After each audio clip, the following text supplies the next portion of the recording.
Hello दोस्तों, welcome करता हूं आप सभी का एक बार फिर से। आप देख रहे हैं वाह सिंपल, मैं आपके साथ सैयद शमशाद हुसैन। अभी तक बहुत सारे लोगों ने सहारा रिफंड पोर्टल पर क्लेम कर दिया है, बहुत सारे लोगों ने अभी नहीं किया है, कुछ लोग कर रहे हैं, कुछ लोगों का बहुत दिक्कतों का सामना जो है करना पड़ रहा है। लगातार स्टेप बाय स्टेप किस तरीके से आपको आवेदन देना है, अप्लाई करना है, क्लेम करना है, दावा प्रपत्र अपलोड करना है, सब पर हमने डिटेलिंग से वीडियो बना दिया है। आप जाकर देख सकते हैं कि बहुत बड़ी अपडेट निकल करके आ रही है। अगर इस वीडियो के अंत तक आप नहीं बने रहेंगे तो आपका भारी नुकसान हो सकता है। जी हाँ, आपको बता दें, सहारा रिफंड पोर्टल के माध्यम ही कहेंगे, माध्यम से ही यहाँ पर कुछ लोगों के, कुछ हमारे आसपास ही हैं, जिसमें से 2 लोगों का बैंक से पैसे गायब कर दिए गए हैं।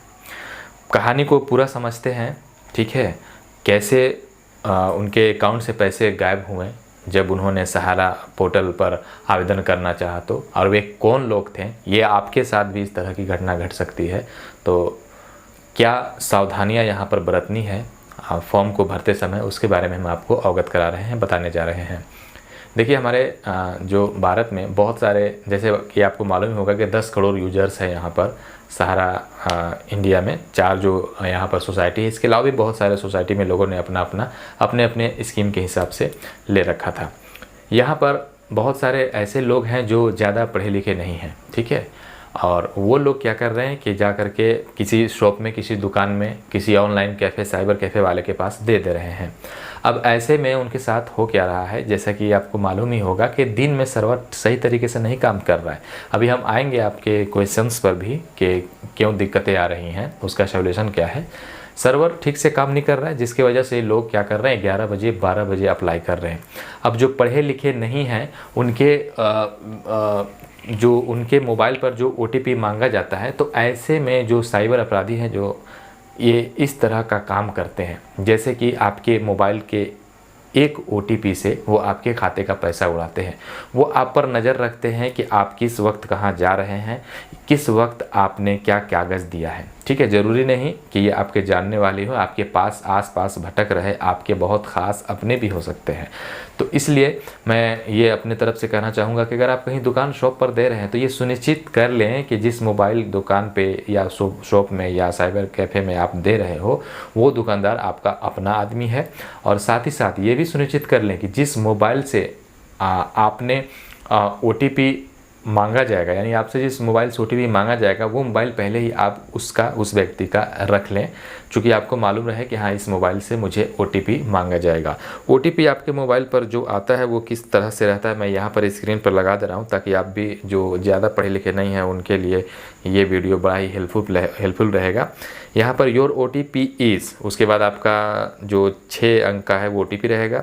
Log in the request application, this OTP will expire after use और आफ्टर 10 मिनट्स CRCS, इस तरह का लिखा हुआ OTP रहेगा, तो ही आप दीजिएगा, और उसको ही दीजिएगा जो आपके जानकार हैं, जिनसे आपने अपना मोबाइल नंबर मांग के उनका पहले से ला के रखा है, ठीक है।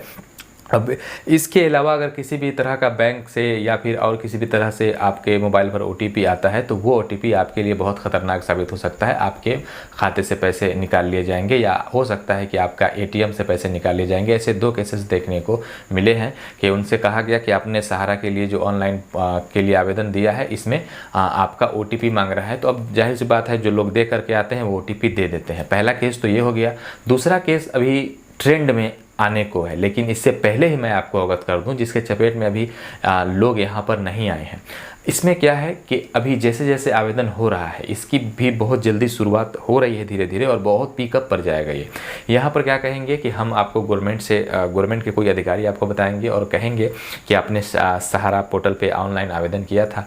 थोड़े बहुत तो इन्फॉर्मेशन उनके पास होता ही है, आपका डेटा वो निकाल लेते हैं, आपके मोबाइल से ही निकालते हैं। इसमें बहुत सारा एप्लीकेशन, ऐसा जर्क एप्लीकेशन होता है जिसके माध्यम से आपका मोबाइल नंबर, आपका डेट ऑफ बर्थ, आपका कुछ ऐसे पर्सनल प्राइवेट इन्फॉर्मेशन जो उनके पास पहले से मौजूद होता है, वो आपको बताते हैं। आप सिक्योर हो जाते हैं कि ये बंदा, लगता है कि ये CRCS का ये ऑफिशियल बंदा है, और आप पैसे के चक्कर में आकर के कि भैया आपने तो आवेदन दिया ही है, और ये 10 करोड़ लोगों के साथ होगा, बारी बारी से फ़ोन आएगा उनको कि आपने आवेदन किया है, एक सत्यापित आपका करना है, आपका फॉर्म छूट गया था, आपने दावा पत्र नहीं भरा था, जिस वजह से हम आपका आधार सत्यापन करना चाह रहे हैं, और अगर आप इच्छुक हैं तो इसमें OTP दीजिए, वरना आपका फॉर्म रिजेक्ट कर दिया जाएगा। अब इसमें लोग क्या करेंगे कि इनका सत्यापन छूट चुका है, या फिर जिन्होंने दावा पत्र अपलोड नहीं किया था डायरेक्ट आगे सबमिट कर दिए थे, या जिनका गलत फिल हो गया था, ऐड नहीं हो पा रहा था, वो लोग लोभ के कारण आकर के यानी उस सोचेंगे कि भैया यहाँ से तो काम हमारा बन जाएगा और वहाँ पर OTP दे देंगे, तो इससे भी आपका भारी नुकसान हो सकता है। लाखों 2 लाख रुपए आपके अकाउंट से जा सकते हैं।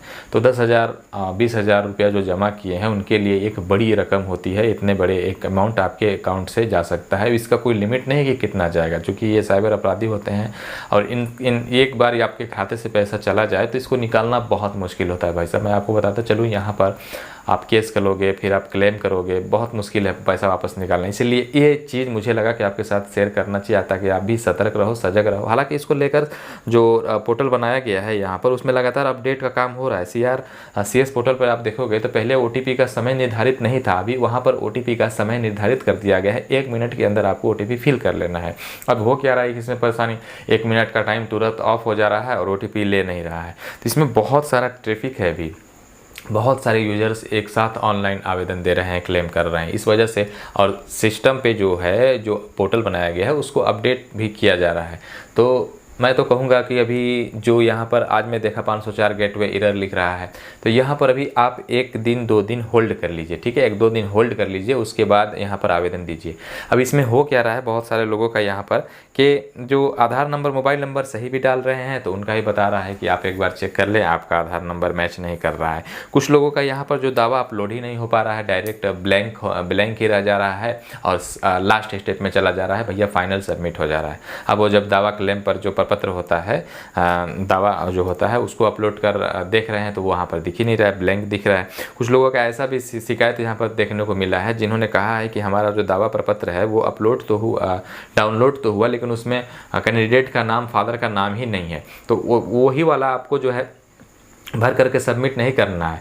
आप दोबारा से लॉग आउट करेंगे, लॉगिन करेंगे, फिर वहाँ पर जाएंगे, दोबारा से जब प्रपत्र जनरेट करेंगे, फिर आप जा करके वहाँ पर आवेदन दे सकते हैं। कुछ यहाँ पर थोड़े बहुत और सवाल रह गए हैं आप लोगों के, मैं उसको भी बताता चलूँ एक बार। यहाँ पर एक व्यक्ति ने इन्होंने लिखा है कि मेरा नाम पूजा है, PUJA आधार पर है और POOJA से हमने बॉन्ड बनवाया था।